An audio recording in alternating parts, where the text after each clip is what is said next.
Good morning, class. So for our lesson for today is all about air temperature. So I'm going to discuss some fundamentals about air temperature. And here are the subtopics for air temperature. So first is the daily temperature variation. Second is air temperature data.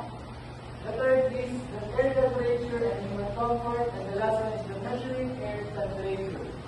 So for our objectives, first is we're going to explain at the end of this lesson, you guys are expected to explain daily variations in air temperature, how data is collected, how it affects comfort, and how it is measured. The second objective is you will actively participate in the balloon activity and answer questions that show understanding of air temperature concepts. And the last objective is appreciate the importance of air temperature in daily life, health, and the environment. So for our next time is we're going to have a game. So this game is called airball game. So students will simply pass a ball while music plays. When music stops, the one holding the ball answers.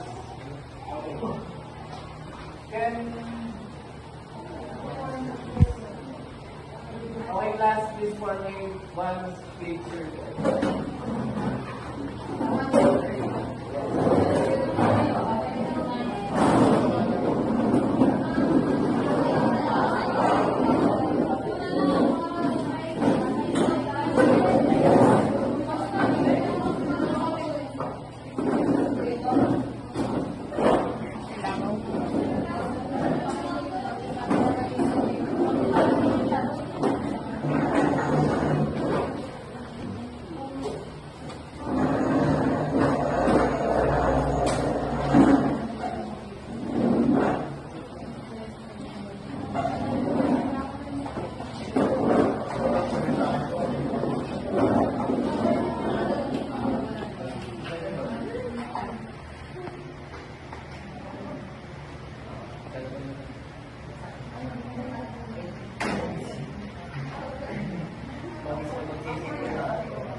So the mechanics is you will just proceed to as the air balloon and the one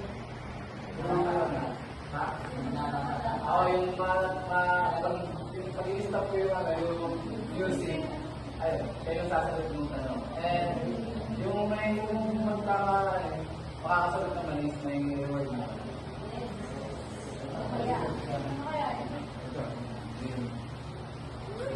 So let's start the game. Are you guys excited? Yes! So let's start.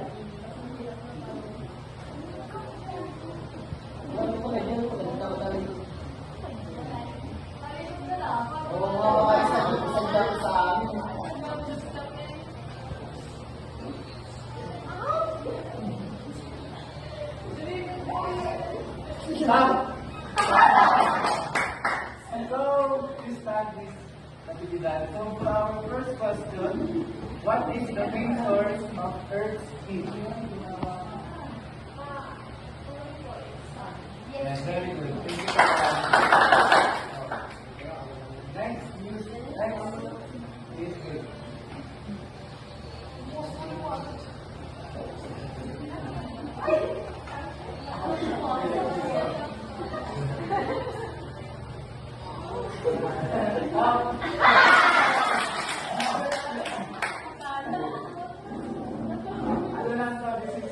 All about your prior knowledge naman. So, second question is, Miss Suarez, when do you usually feel coldest?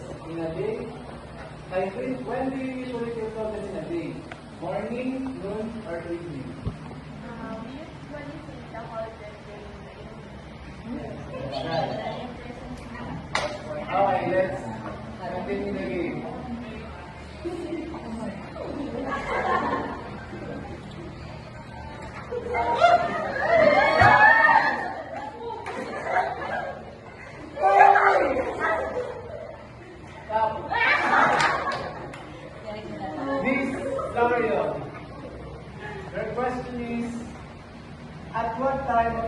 we usually fill the hottest. Ano lawyers ko ni lawyers? So, you may now go back to your proper seat.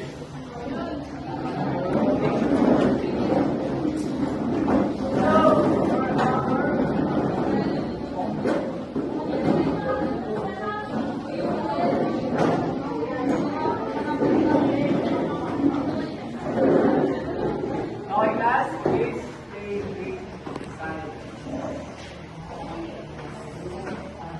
Okay, so for our topic, before we go to the lesson proper, we're going to have a balloon experiment. And here is our balloon.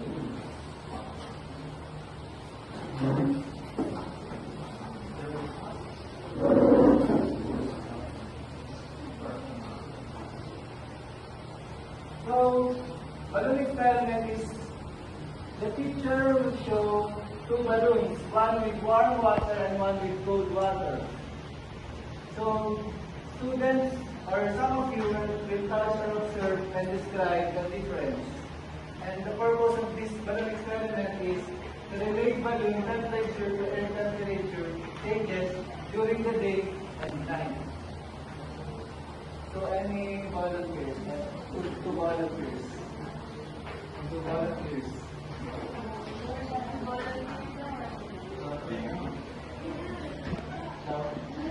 Yeah, this is the one side. Stand up. Another one.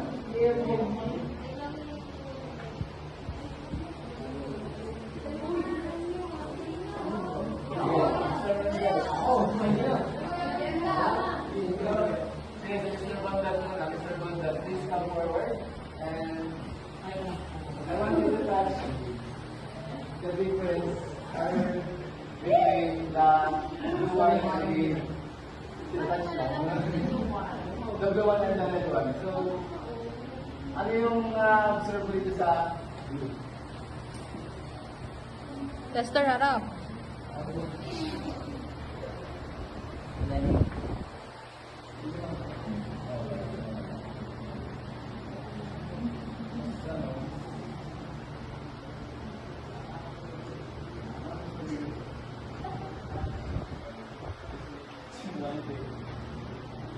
Thank you for your observation.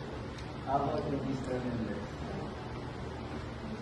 Bukod sa magkaiba yung color, it means yung color niya is not sa heat, and yung blue is nag-represent naman sa food. Thank you for your.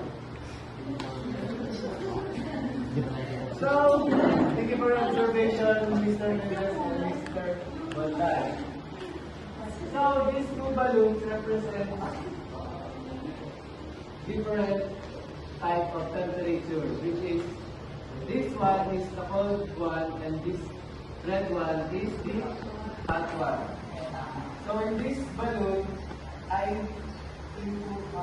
put some warm water, while this balloon I put some cold water. So the air that is in this that is containing this balloon is hot, while the air that is inside of this balloon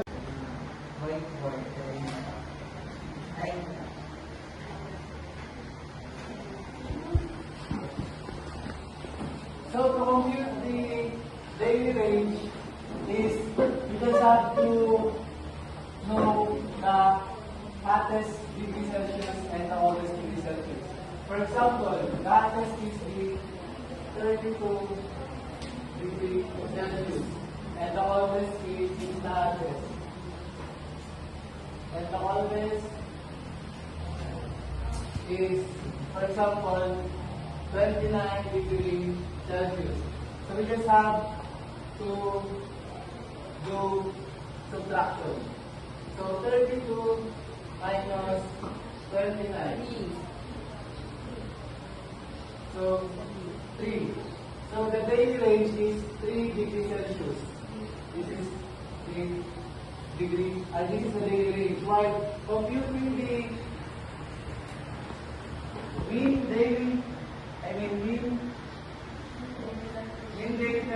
temperature is their average. So yung mean, after yung, for example, bigay tayo another example.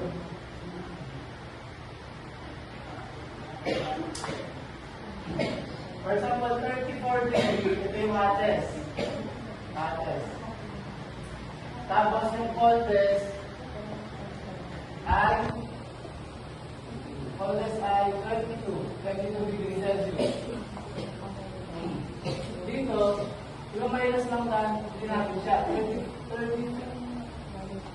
34 minus 22. So 4 minus 2 is 2 and 12 and 3 minus 2 is 1. And the answer is 12 degrees Celsius. And then we're going to divide it into 2 because we have 2 given. So 12 divided by 6.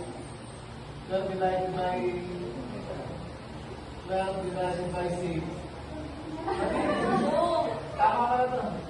6 divided by 12. So 6 divided by 12 is 2. So 2 degrees Celsius. So we have 2 degrees Celsius, or we have the mean daily temperature, which is the 2 degrees Celsius. While computing the annual range is the hottest and coldest, we're going to know the hottest month. For example, the hottest month is May, and the hottest degree Celsius that is in the data is, for example, is 35 degree. And this happens May ito. Tapos kaya nyo itong sa pagkakaliwan ito. And for example, 35 degrees Celsius. And then sa pinakamalamig naman is December. For example, ang pinakamalamig na is 27 degrees Celsius.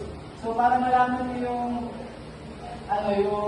difference na is, pag may nasa nila, tapos ay na yung difference ng annual range ng taon. So ay na yung range ng taon na yun. So for our next slide is human comfort. So the heat index shows why it feels hotter when humidity is high, while wind helps us feel cooler by mixing warm and cool air. So sa human comfort, ibig sabihin lang nito is yung heat index. Pansin nyo kapag, di ba, ulan, tapos biglang umaraw, para siyang maalinsangan. Maalinsangan talaga siya. And kahit na parang feeling natin, talagang mainit siya, and mararamdaman natin yung init niya kasi nga maalinsangan. And yung pakiramdam natin, nakala natin minsan, may lagnat tayo kasi nga parang init. Pero, pag pinemeasure natin yung temperature natin sa thermometer, normal lang siya. Pero kapag ramdam natin yung alinsangan, feeling natin, for example, nakuha mo sa thermometer is 30 degree, 35. So ayun, pero feeling mo 38 degrees Celsius yung body temperature mo. And the other human comfort is yung wind. Kaya pare, for example, nasa dito tayo sa classroom, tapos nagtutok tayo ng electric fan, for example. Ibig sabihin na, yung wind, kahit na mainit sa classroom, pinapalamig na yung body temperature natin, yung pakiramdam natin sa sarili natin. And next is the measuring air temperature. So, measuring air temperature.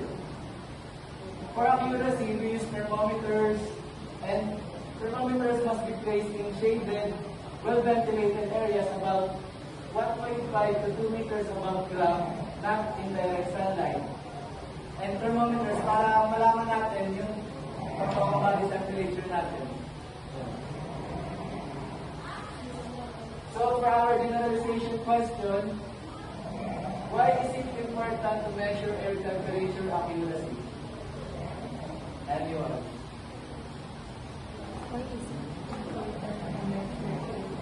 Why is it important to measure air temperature accurately? Bakit daw mahalaga na accurate yung pag-measure natin ng air temperature? For example,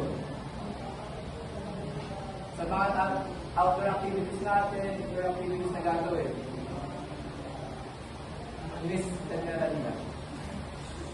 Any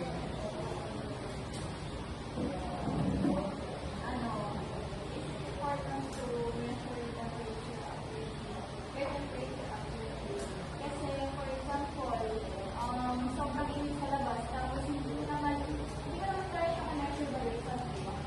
Meron talagang mga taong nag-measure nito, may kakayanan, and then, you can look at some of the data. For example, may lakad ka bukas, tapos nakita mo yung, ano ko pala yung parang bukas, may ko yung measure ng air, measure ng temperature. So, kunyari, sobrang lamig, sobrang init, lalabas ka pa ba? Ibig sabihin, hindi mo interested, time na lang, you're pupunta ka lang.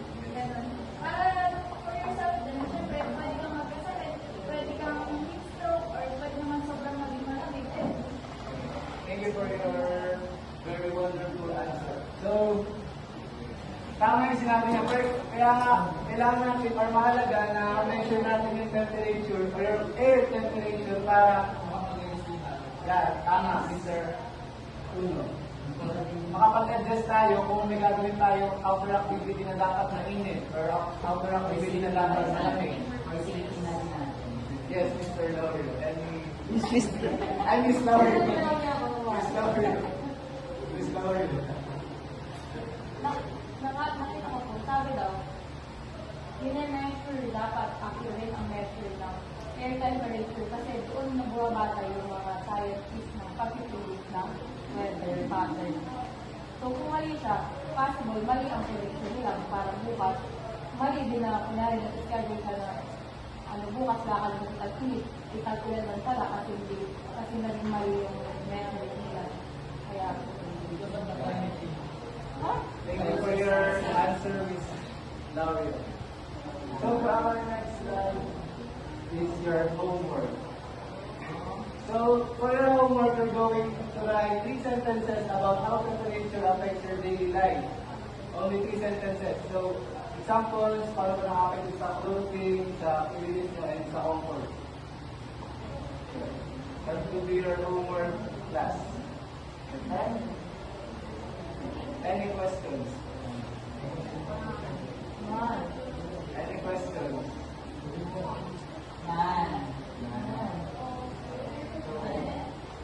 If that's all, thank you very much and